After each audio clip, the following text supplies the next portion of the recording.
నమస్తే వర్మ గారు. నమస్తే అండి. ఏంటి జగన్మోహన్ రెడ్డి గారు ఢిల్లీ వెళ్తున్నారట? ఢిల్లీ వెళ్తుంటే చాలా కీలకమైన అంశాలు మోదీ గారితో ఆయనకున్న పరిచయాల మీద వెళ్తున్నారు అంటే కృష్ణాంజనేయులు గారు ఈడీ రంగంలోకి వస్తుంది, ఆయన అరెస్ట్ కాబోతున్నారు, అది ఆపుకోవడానికి అని చెప్పి ప్రయత్నాలు జరుగుతున్నాయని వాళ్ళు మాట్లాడేది. మాకు అవసరం లేదు, రాష్ట్ర సమస్యల కోసమే మేము ఢిల్లీ వెళ్తాము, దాని మీద మా గలం విప్పుతాము అని చెప్పి పుణ్యశీల గారు అంటారు. ఏం జరుగుతుంది? వర్మ గారు, మీకు ప్యానెల్లో ఉన్న ప్యానలిస్ట్ మిత్రులు నమస్కారం.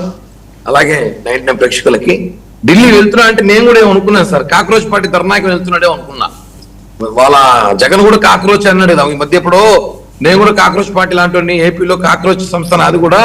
కాబట్టి కాక్రోచ్ పార్టీకి అందరూ మద్దతు ఇస్తున్నారు, జగన్ కూడా కాక్రోచ్ పార్టీకి వెళ్తారేమో అనుకున్నా. కానీ ఎందుకో మోడీకి భయపడి అమిత్ షాకి భయపడి పోయినట్లేడే అనుకుంటున్నాను సార్. ఎందుకంటే ఇక్కడ కాక్రోచ్ మొదట ప్రకటించింది జగనే. జగన్మోహన్ రెడ్డి గారు నేను కాక్రోచ్ పార్టీ ఇలాంటి అంత యువతనాల్లో ఉందని చెప్పినప్పుడు ఈ రోజు కాక్రోచ్ పార్టీ అంత పెద్ద ధర్నా చేస్తా, దీక్షలు చేస్తా, కొట్లాడుతా ఉంటే ఈయన ఎందుకు మద్దతు ఇవ్వట్లా అని అనుమానంగా ఉంది. అనుమానం వాస్తవమే కదా.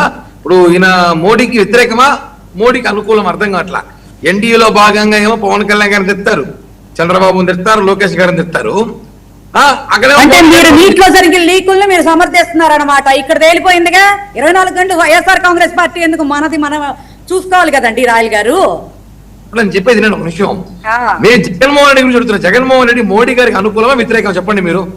కాక్రోచ్ పార్టీ అన్నాడు, మీరేంటో చెప్పండి, మీరేంటో చెప్పండి. ఏంటో మాకు తెలుసు, మీరేంటో మీరు చెప్పండి. ఏంటి మేమేంటి, ఏంటి ఏంటి మేమంటే ఏంటి? కూటమి ధర్మంగా మీరు అనుకూలమో వ్యతిరేకమో మీరు చెప్పాలా. మేము ఇప్పుడు మేమేం అధికారంలో లేవు, కూటమిలో మేము కూటమిలో భాగమే. ఆ కూటమి భాగం మాది, కూటమి భాగం మాది, ఎన్డీఏ మాది, ఎన్డీఏ మాది. జగన్మోహన్ రెడ్డి ఎన్డీఏ కాదే. జగన్మోహన్ రెడ్డి జగన్మోహన్ రెడ్డి ఎన్డీఏ సంబంధం అండి. జగన్మోహన్ రెడ్డి ఢిల్లీకి ఎందుకు రావాలి? ఎందుకు రావాలి? ఢిల్లీ చెప్పని ఆయనకు ఉండే 11 సీట్లు. చెప్పమని చెప్పండి, ఫస్ట్ చెప్పమని చెప్పండి. ఢిల్లీకి ఎందుకు లేకుండా పర్మిషన్ తీసుకోమని చెప్తాం మా జగన్మోహన్ రెడ్డి గారు. తీసుకోమని చెప్పండి, ఇస్తాను, రమ్మని చెప్పండి, ఇస్తాను. అసెంబ్లీకి పొమ్మని చెప్పండి ఫస్ట్. ఢిల్లీకి ఎందుకు? జనసేనకు సంబంధించినటువంటి అత్యున్నతమైనటువంటి నాయకులు మీరు, అందుకని చెప్పని మీరు పర్మిషన్ తీసుకోవడం మా జగన్మోహన్ రెడ్డి గారు వస్తారు. అవునండి, భాషా విధానం నేర్చుకుంటే అసెంబ్లీకి పోతే మళ్ళీ ఢిల్లీకి పోవచ్చు. అసెంబ్లీలో పోరాడు, అసెంబ్లీలో సమస్యల మీద మాట్లాడు, ఢిల్లీకి కృష్ణాంజలి గారు చెప్పినట్టు ఈడీ సెటిల్మెంట్ కోసము, ఈడీ కేసుల కోసము ఢిల్లీ అమిత్ షా పోయి కాలు పట్టుకోవడానికి, కాలమైన అనుకో పోయేలాగా ఉన్నాడు తప్ప ఈయన చెప్పితే అది జరిగేది ఏమీ లేదు.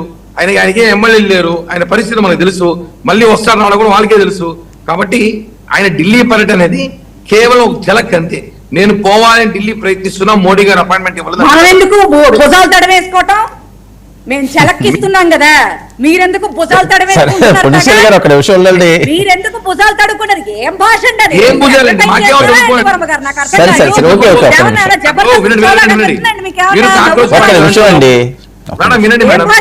ఏం లోకం అది? జలక్కులేంటి? ఏం లోకం అది? మేము జలక్కిస్తా ఉంటే పాపం భుజాలు తడవేసుకుంటున్నట్టున్నారు కూటమి వాళ్ళు. మాకంటే ఎక్కువ పాపం ఆనందంగా ఉంది.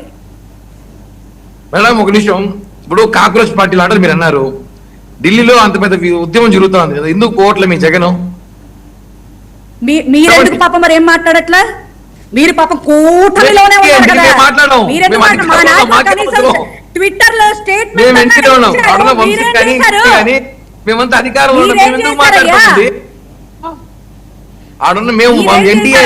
మాట్లాడతాము. నీటిలో జరిగినటువంటి లీక్ పేపర్లు మరి దేశ యువత యొక్క భవిష్యత్తు పోయినా పర్వాలేదు.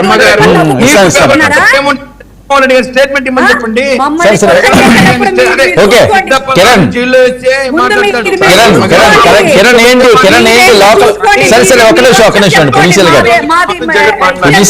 చూసుకోండి, రేపొద్దున పాపం మీకేవో ఆ సీట్లు ఏవో సరిగ్గా ఇస్తారో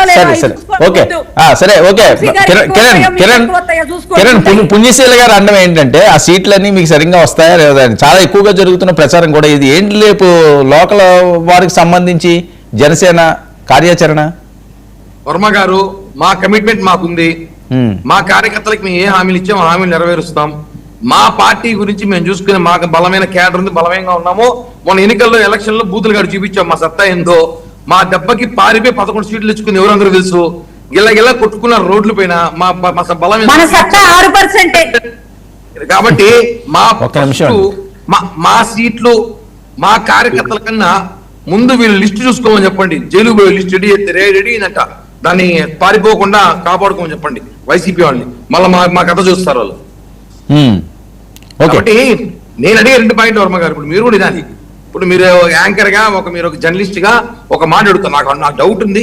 ఆ డౌట్ ని మీరు కానీ లేదా పెద్ద ఆయన కృష్ణరామచంద్ర గారు సార్ కూడా జర్నలిస్ట్ సార్ కూడా చాలా రాజకీయ విశ్లేషణ అనుముకులు. నాకు డౌట్ ఏమంటే 2 నెలల క్రితము జగన్మోహన్ రెడ్డి ప్రెస్ మీట్ పెట్టి నేను కూడా కాక్రోచ్ లాంటి కాక్రోచ్ మాది కూడా అన్నాడు. ఓకే, ఆ రోజు మేము డిబేట్ పెట్టి మాట్లాడినాం. జగన్మోహన్ రెడ్డి సింహం నుంచి కాక్రోచ్ అయ్యాడు అంటాం. ఓకే, బాగుంది. రెండోది, ఇప్పుడు కాక్రోచ్ పార్టీ లాంటి వాళ్ళు ఆడ రోడ్ల పైన ఇంత ఉద్యమం చేస్తుంటే, ఇంత గొడవలు జరుగుతుంటే, ఇది జరుగుతా ఉంటే జగన్ ఎక్కడా? ఈరోజు కేటీఆర్ పోయాడు, ఎవరెవరో పోతున్నారు, అందరూ కలుస్తున్నారు. అంటే మీరు ఎందుకు పోవట్లేదంటే అర్థమైంది ఇక్కడే. కేవలం అవసరానికి కాక్రోచ్, అవసరానికి మోడీ, అవసరానికి అమిత్ షా, అంతే కదా. మీరు ఇప్పుడు ఎవరో అన్నారు ఢిల్లీకి పోయి ఏదో సాధించుకొని వస్తారంట. ఫస్ట్ అసెంబ్లీకి రమ్మని చెప్పండి సార్. నేను మంచిగా చెప్తున్నా, అసెంబ్లీకి రండి. 11 సీట్లు ఇచ్చారు. అసెంబ్లీకి వచ్చి ఇక్కడ మీ సమస్యలపై మీరు ఫైట్ చేసినాక మళ్ళా విమానం ఇక్కడ ఢిల్లీ పోండి. మీరు ఇక్కడే ఫైట్ చేయట్లేదు, అసెంబ్లీకి రావడం మానేశారు. ఢిల్లీ పోయి ఏం చేస్తారు మీరు? మీరు చెప్తే ఢిల్లీలో మేము చేస్తామా? మీరు అడిగితే ప్రాజెక్టులు ఇస్తామా? 5 ఏళ్ళ అధికారంలో ఉండి మీరు ఏమి చేయలే. మీకు ఇచ్చిన డబ్బులు వాడుకున్నారు మీరు. 5 ఏళ్ళు కేంద్రం మేము ఇచ్చిన డబ్బుల్ని, పోలవరం ప్రాజెక్ట్ కానివ్వండి, అమరావతికి ఇచ్చిన డబ్బులన్నీ మీ పథకాలకు వాడేశారు డబ్బులు. మళ్ళా ఇప్పుడు మీరు ఢిల్లీకి ఏ మోహం పెట్టుకొని జగన్మోహన్ రెడ్డి సిగ్గు లేకుండా అపాయింట్మెంట్ అడిగాడు అడుగుతున్నాను. అమరావతి పేరు చెప్పుకుని మేము అప్పులు చేయలే, కొంచెం తెలుసుకోండి రండి. సింగిల్ రూపీ అమరావతి పేరు చెప్పి మేము అప్పులు చేయలే. చేశారు 47,000 కోట్ల రూపాయలు. వంశీ గారు, వంశీ కూడా మాట్లాడిన తర్వాత మీరు మాట్లాడతారు కానీ మీరు కన్క్లూడ్ చేద్దరు కానీ, వంశీ మాట్లాడి మీరు కన్క్లూడ్ చేద్దరు కానీ. వంశీ సార్, ఇప్పుడు కిరణ్ రాయల్ గారు సరే జగన్మోహన్ రెడ్డి గారికి ఏం మాట్లాడలేదు ఏంటి అని అడిగిన తర్వాత పుణ్యశీల గారు మీరు మాట్లాడరేంటి అని అంటా ఉన్నారు. మా అందరి తరపున కేంద్రంలో మా కూటమి పెద్ద అయినటువంటి నరేంద్ర మోదీ గారు రాత్రి దీని గురించి ఆయన స్టాండ్ ఏంటో చెప్పారు. దాదాపుగా కొన్ని కోట్ల మంది చూశారు. సో అది మా స్టాండ్ ఆల్రెడీ మేము చెప్పాం. సో జగన్మోహన్ రెడ్డి గారు ఆఖరికి నేను కేటీఆర్ గారు కూడా వెళ్ళి మాట్లాడారు.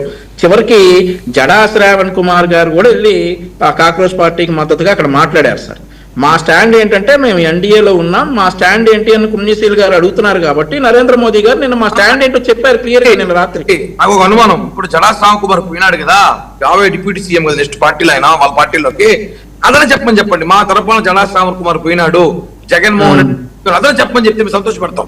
మేము అదే అడుగుతా ఉన్నాం. జడా శ్రావణ్ గారు కూడా వెళ్ళారు. చివరికి మరి జగన్మోహన్ రెడ్డి గారు ఎందుకు మాట్లాడలేదు, ఒక్క మాట కూడా ఎందుకు మాట్లాడలేదు? గతసారి మొన్నే జూలై 2వ తారీఖు అనుకుంటా ఒక ప్రెస్ మీట్ లో నేను ఆంధ్ర కాక్రోచ్ ని అన్నాడు జగన్మోహన్ రెడ్డి. మీరందరూ మా అన్న పులి సింహం సింగిల్